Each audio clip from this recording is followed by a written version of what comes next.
À quelques centaines de mètres du col du Petit Saint-Bernard, l'hospice du même nom fait partie intégrante du décor. Il reste toutefois un édifice souvent méconnu des Savoyards, comme des visiteurs.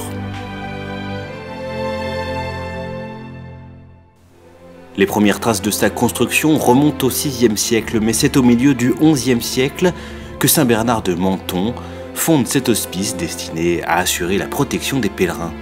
Déclaré laïque en 1752 par le pape Benoît XIV, l'hospice est cédé à l'ordre des Mauriciens et gardera une activité été comme hiver jusqu'à la Seconde Guerre mondiale où il sera partiellement détruit. Il restera ensuite à l'abandon jusqu'en 1993 et la volonté des collectivités locales de lui redonner vie. Une dynamique appuyée dans les années 2000 par la région italienne du Val d'Aoste et par le département de la Savoie, rassemblés dans un groupement européen d'intérêt économique et devenant officiellement copropriétaire des murs en 2008.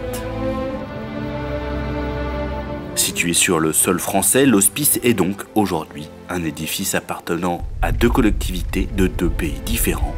Un édifice ouvert au public avec, au rez-de-chaussée, un centre d'information et d'exposition géré par la communauté de communes de Haute-Tarentaise et par la commune de La Tuile, et avec, dans les étages, un gîte ouvert depuis 2014 et géré par une association qui propose la nuitée et le couvert à tous les visiteurs, ceci du 1er juin au 31 octobre. Donc actuellement c'est 50 € la nuit par personne, en demi-pension, c'est-à-dire le repas du soir, le dodo et le petit déjeuner.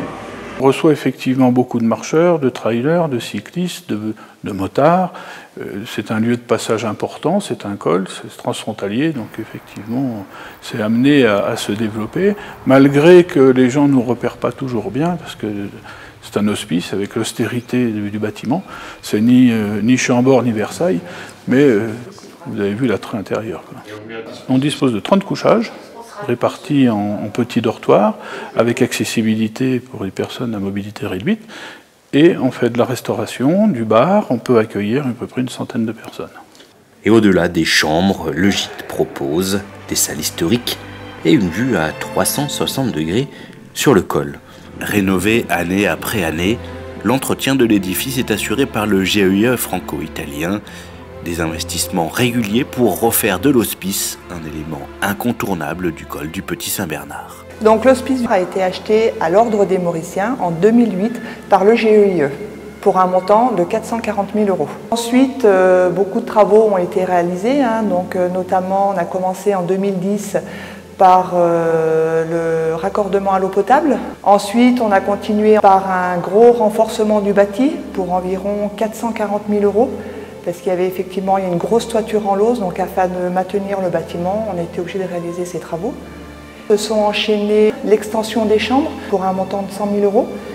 Et donc ensuite, chaque année, le GEIE intervient sur des travaux d'entretien pour environ 50 000 €. Depuis 2008, c'est plus d'1 million d'euros qui aura été investi par le GEIE afin de conforter ce bâtiment.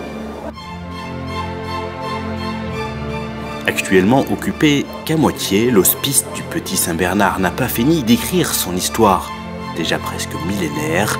En attendant, vous pouvez faire étape dans ce haut lieu de la Savoie et des Alpes en réservant par téléphone ou via Internet.